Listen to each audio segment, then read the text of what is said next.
Why small decisions feel so difficult. Dr. Sanjay Gupta's Coronavirus podcast for May 27. During the pandemic, many people are struggling to make even the smallest decisions. Why does choosing what to eat for dinner or what to watch on TV suddenly feel impossible? CNN Chief Medical Correspondent Dr. Sanjay Gupta and neuroscientist Daphna Shohamy explain that we may need to look inside the human brain for the answers. You can listen on your favorite podcast app or read the transcript below. Dr. Sanjay Gupta, what movie should I watch tonight? Should I take my kids to the park? Where should I order takeout from? These are some of the small, mundane decisions many of us used to make easily before the pandemic. But now, with so much uncertainty about the coronavirus and what the future will hold, even these seemingly insignificant decisions can feel time-consuming, even overwhelming. But why? Why is it happening to so many of us right now, and what we can do to cope with it? To find the answers, we may have to travel to one of my favorite places, the human brain. I'm Dr. Sanjay Gupta, CNN's Chief Medical Correspondent.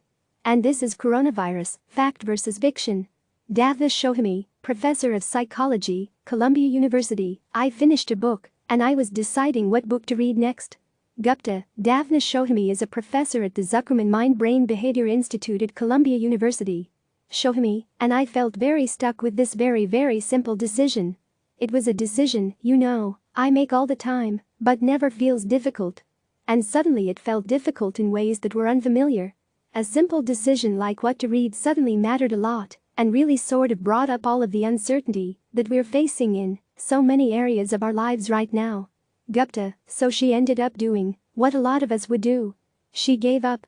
Shohamy, I ended up going with the New Yorker laughs. Gupta, and it raises the question, why are these decisions so hard right now? Shohamy thinks we first have to understand what's going on in the brain when we make routine decisions. That's been her area of research for years. And the area of the brain that it involves is kind of surprising. Shohamy, and the name of that brain region is the hippocampus. Gupta, the hippocampus is shaped kind of like a seahorse, and it's located roughly behind your ears, toward the center of your brain. And it is usually associated with the act of remembering, not decision-making. Shohamy, for years, most of us in the field have really thought of the hippocampus as only a part of the brain that's important for memory. What we're discovering in the last several years is that part of the brain that's important for memories actually plays a really important role in decision-making. Gupta, Shohamy recently collaborated on a study that looked at how patients with damage to the hippocampus made decisions. Shohamy, we asked patients with memory loss to make a series of very simple decisions like between Kit Kats and M&Ms or between pretzels and potato chips. And we had them make these sorts of decisions over and over again. We saw that they take 2 to 3 times as long to make these decisions than healthy people do. So they're really struggling to come up with the evidence from memory, it seems, that would help them make that decision. So all that suggests that there's really something special about having to make decisions based on internal evidence, based on our own internal preferences. That's really when we need to draw on memory to kind of make predictions about the future. Gupta, so you may be wondering, how exactly does memory play a role in decision-making? Shohamy, the brain basically makes a prediction. Every time we have to make a decision, the brain predicts which decision will lead to a better outcome. And that decision is based on what actually happened in the past. Gupta, for example, take a simple choice, like ordering at your favorite restaurant. Shohamy, if I order this dish from this menu at this restaurant, which I've been to 50 times in my neighborhood, my brain has learned the likelihood that I will enjoy one dish over the other, and it can make a quick decision based on that calculation from the past. Gupta, but this may surprise you, the brain can use your memories, even when you're considering dishes you've never tried before. Shohamy, the brain makes those relatively new decisions by basically extrapolating from the past into the future. And that it does so, in large part, by basically imagining what's going to happen next. Leaning on everything it already knows, even if it's not directly related, but just sort of tangentially related. Our brain takes that information, kind of imagines a scenario in the future. What is this dish likely to taste like?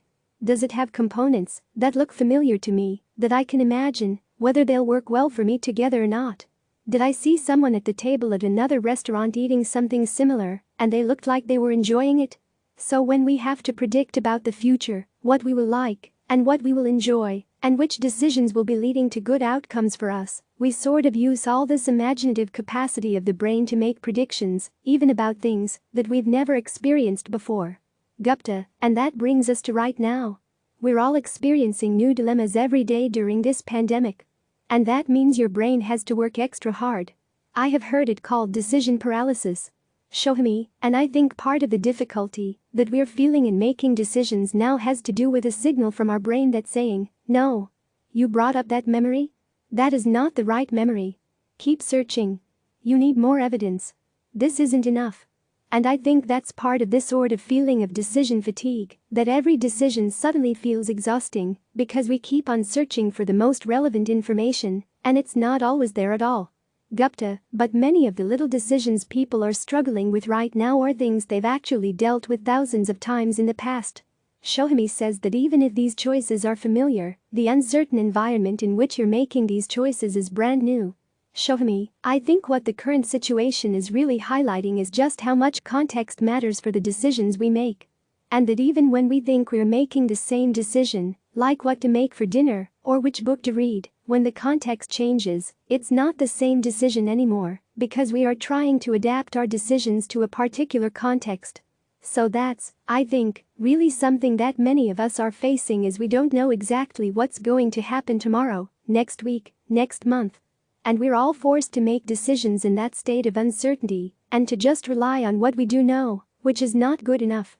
Gupta, it's important that we understand the role memory plays in our own decision-making so that we can make sense of our choices and the choices of others, even our government leaders.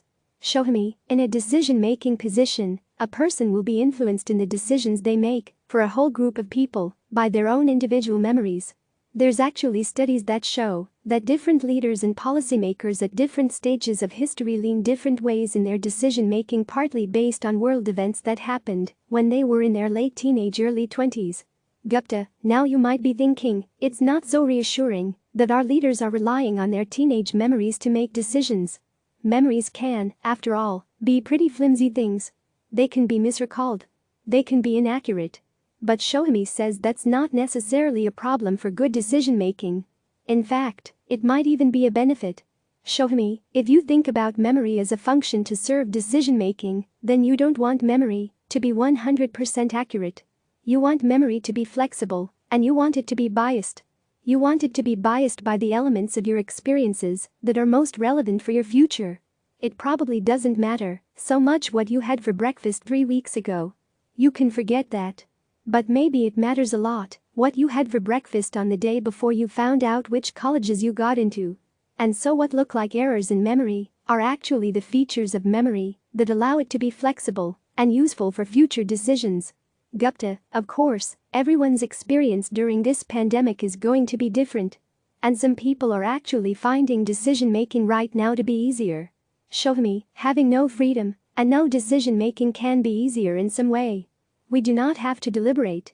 I was talking about this with one of my daughters the other day because she was saying she doesn't have to decide which of her friends to go to, which party to go to, what to do on a Saturday afternoon, because the options are really reduced.